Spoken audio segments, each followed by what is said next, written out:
بسم اللہ الرحمن الرحیم۔ تمام محترم ناظرین کو السلام علیکم ورحمۃ اللہ وبرکاتہ۔ محترم ناظرین، بنی اسرائیل کے دو نوجوان دوستوں کا قصہ ہے کہ وہ دونوں کسی پہاڑ پر ساتھ ہی عبادت کیا کرتے تھے۔ کبھی کبھی نیچے آتے اور ضرورت کی چیزیں خرید کر واپس چلے جاتے۔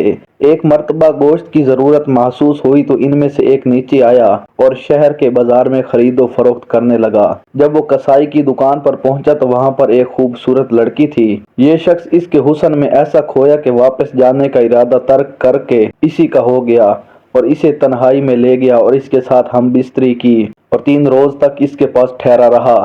دوسرے شخص نے 3 دن کے انتظار کے بعد اپنے گمشدہ دوست کی تلاش شروع کی۔ جب وہ بازار پہنچا تو معلومات کی۔ بہت جلد معلوم ہو گیا کہ اس کا دوست فلاں عورت کے پاس مقیم ہے۔ جب وہ شخص اس عورت کے گھر پہنچا تو اطلاع درست تھی، لیکن اس نے ملامت اور خفگی کا راستہ اختیار نہیں کیا بلکہ اسے اٹھا کر اپنے سینے سے لگایا، اس کے بوسے لیے، اس کے نہ آنے پر اضطراب کا اظہار کیا۔ وہ شخص چونکہ اپنی غلطی پر نادام تھا، اسے اپنے پاک باز دوست کے پاس واپس جانے میں شرم محسوس ہو رہی تھی، اس لیے اس نے انکار کر دیا کہ میں نہیں جانتا تم کون ہو اور مجھے تلاش کرتے ہوئے یہاں تک کیوں آئے ہو۔ مگر دوسرا دوست اس کی بے رخی پر ناراض نہ ہوا بلکہ اسے پیار و محبت سے سمجھاتا رہا اور اسے یقین دلاتا رہا کہ اگرچہ تم نے سنگین گناہ کا ارتکاب کیا ہے لیکن میرے دل سے تمہاری محبت ذرا برابر بھی کم نہیں ہوئی۔ جب اس شخص نے دیکھا کہ وہ اپنی غلطی کے باوجود اپنے دوست کی نظروں میں نہیں گرا تو اس نے بہتر یہی سمجھا کہ سابقہ زندگی ترک نہ کی جائے،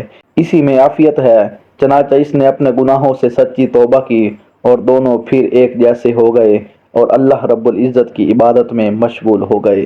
ہمیں امید ہے آج کی ویڈیو آپ کو ضرور اچھی لگی ہوگی۔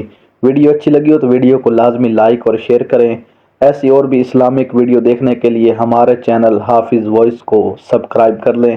اللہ رب العزت آپ کا حامی و ناصر ہو۔